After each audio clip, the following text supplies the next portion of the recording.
राधे राधे। शिकुंज बिहारी श्री अरदास। आज आप सभी को सबसे पहले कामदा एकादशी की बहुत बहुत शुभकामनाएं। और आज हम कामदा एकादशी की कथा को श्रवण करेंगे।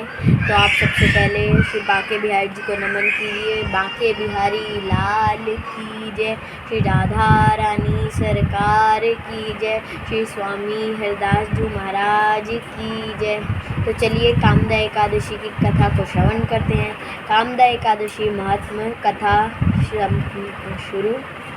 कुंती पुत्र धर्मराज युधिष्ठिर बोले कि हे भगवान, अब आप मुझे श्रावण मास के कृष्ण पक्ष की एकादशी की सविस्तार कथा सुनाइए।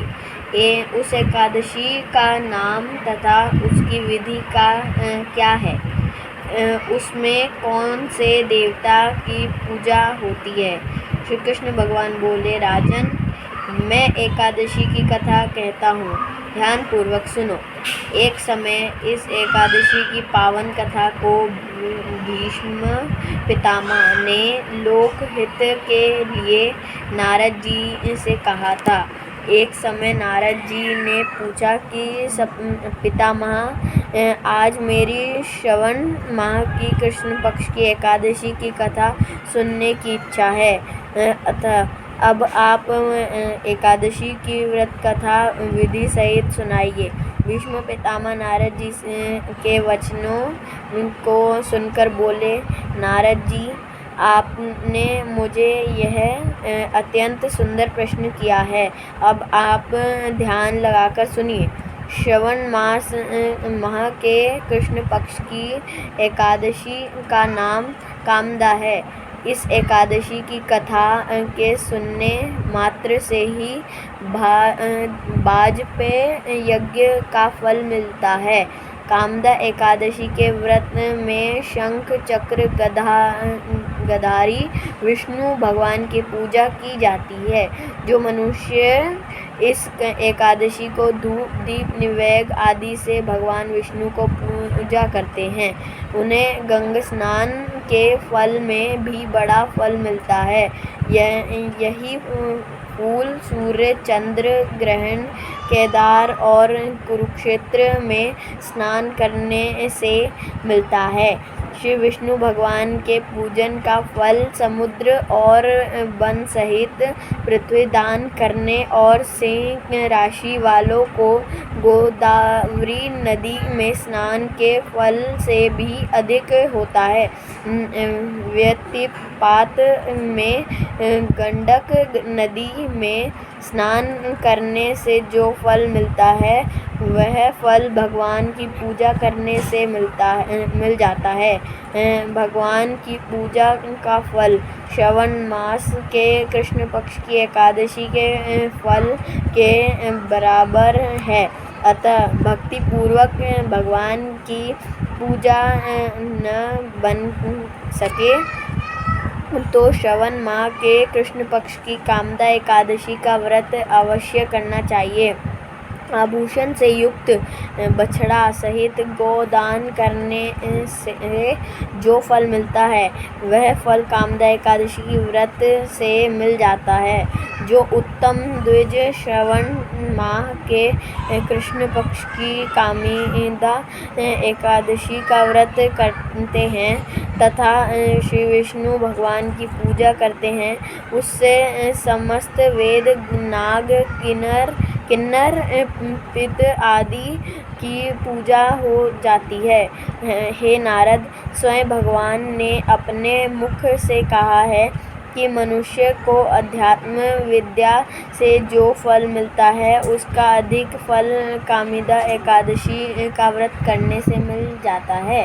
इस व्रत के करने से मनुष्य अंतिम समय अनेक दुखों से युक्त यमराज तथा नरक के दर्शन नहीं करता।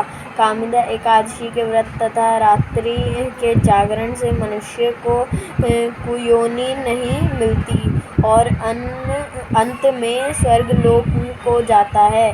जो उत्तम मनुष्य श्रवण माह के कृष्ण पक्ष की कामिदा एकादशी को तुलसी से भक्ति पूर्वक श्री विष्णु भगवान की पूजा करते हैं। वे इस संसार सागर में रहते हुए भी उससे इस प्रकार अलग रहते हैं जिस प्रकार कमल जल में रहता हुआ भी जल से अलग रहता है। भगवान की तुलसी दल से पूजा करने का फल 1 भार स्वर्ग और 4 भार चांदी के दान के फल के बराबर है। श्री विष्णु भगवान रत्न, मोती, मणि, आभूषण आदि को अपेक्षा तुलसी दल से अधिक प्रसन्न होते हैं। जो मनुष्य भगवान की तुलसी दल से पूजा करते हैं उनके समस्त पाप नष्ट हो जाते हैं। हे नारद, मैं स्वयं भगवान की अत्यंत प्रिय श्री तुलसी जी को नमस्कार करता हूँ। तुलसी जी के दर्शन मात्र से मनुष्य के समस्त पाप नष्ट हो जाते हैं और शरीर के स्पर्श मात्र से मनुष्य पवित्र हो जाता है। तुलसी जी को जल से स्नान कराने से मनुष्य की समस्त यातनाएं नष्ट हो जाती हैं। और जो मनुष्य तुलसी जी को भक्ति पूर्वक भगवान के चरण कमलों में अर्पित करता है उसे मुक्ति मिल जाती है। जो मनुष्य एकादशी के दिन भगवान के सामने दीप जलाते हैं उनके पितृ स्वर्ग लोक में सुधा का पान करते हैं। जो मनुष्य भगवान के सामने घी या तिल के तेल का दीपक जलाते हैं उनको सूर्य लोक में भी सहस्त्रों दीपकों का प्रकाश मिलता है। उस व्रत के करने से ब्रह्मा हत्या, ब्रह्महरण हत्या आदि सभी के पाप नष्ट हो जाते हैं और इस लोक में सुख भोगकर अंत में विष्णु लोक को जाते हैं। इस कामिदा एकादशी के महात्म्य के श्रवण व पठन के मनुष्य स्वर्ग लोक को जाते हैं। तो राधे राधे। आज की यह कामिदा एकादशी की व्रत कथा संपूर्ण हुई। आप सभी ने पूरी लगन से, मुझे लगता है आपने सभी ने अच्छे से ये कथा सुनी होगी। यह कथा से आप सभी ने, जैसा कि कथा में सुना, कि स्वर्ग लोक और विष्णु लोक की प्राप्ति होती है और ब्रह्म हत्या का भी पाप नष्ट हो जाता है। आप सभी इस एकादशी की व्रत कथा को ज़रूर पढ़ा कीजिए या सुना कीजिए। यूट्यूब पर भी आपको मिल जाएंगी हमारी भी वीडियो। तो ऐसी ही और वीडियोस को देखने के लिए हमारे चैनल बांके के प्रेमी को ज़रूर सब्सक्राइब करें। अगर आपको ये वीडियो ज़रा सी भी पसंद आए तो लाइक ज़रूर करें और कमेंट में राधे राधे ज़रूर लिखें। राधे राधे। शिकुंज बिहारी, श्री अरदास। जय बिहारी जी।